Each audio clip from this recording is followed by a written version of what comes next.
네, 투표용지 부족 사태 경위를 밝히기 위한 국정조사 요구서가 오늘 국회 본회의에 보고될 예정입니다. 지방선거 이후 여야 내부에선 대표의 책임론과 차기 당권을 둘러싸고 내전이 격화하는 모습입니다. 자세한 내용 국회 연결해서 알아보겠습니다. 김다현 기자. 네, 국회입니다. 네, 오늘 본회의가 오전에 열리죠?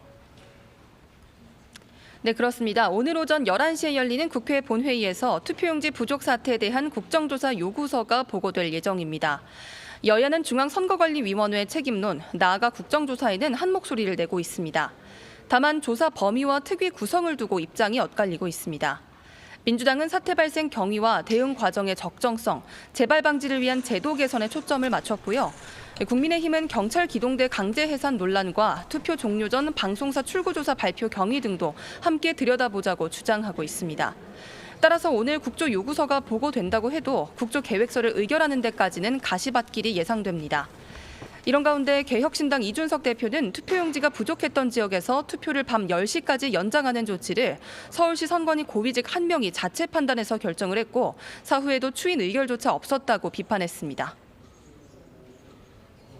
네, 계속해서 민주당 상황도 짚어보죠. 8월 전당대회를 앞두고 전초전이 벌어진 분위기라고요. 네, 2028년 총선 공천권을 쥔 차기 당대표 선출을 위한 전당대회가 오는 8월 열리는 가운데 민주당 분위기는 그야말로 살얼음판입니다.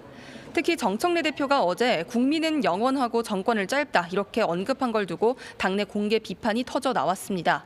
친명 핵심인 문진석 의원은 집권 여당 대표 언어로는 매우 부적절하다, 당의 미래가 심히 걱정된다고 일갈했고요. 당권 주자로 거론되는 김용민 의원은 당원은 영원하고 당권은 짧다 이렇게 말했어야 했다고 비판했습니다. 지방선거 당시 의회 격전지로 부상했던 전북에서도 앙금이 남은 모습인데요. 이원택 전북지사 당선인은 무소속 김관영 후보를 엄호한 송영길 의원의 해당 행위를 징계해야 한다, 배신이라고 날을 세웠고요. 정 대표의 거취를 보고 당대표 출마 여부를 판단하겠다는 송 의원은 자신의 SNS에 통합의 힘으로 이재명 정부를 성공시키자고 적었습니다.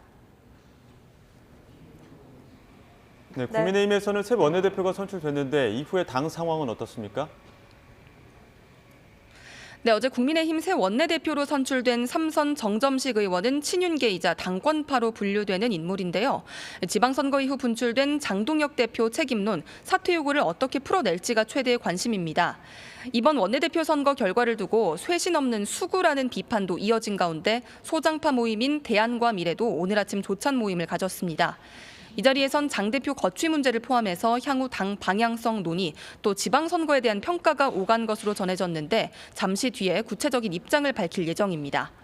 어제 정 원내대표는 장 대표 거취에 대해 의원들 말씀을 소중히 듣고 진행하도록 하겠다고 언급했고요. 당사자인 장 대표는 당장 결단을 내리는 대신 투표용지 부족 사태를 고리로 대여 공세 수위를 끌어올리는 모습입니다. 지금까지 국회에서 전해드렸습니다.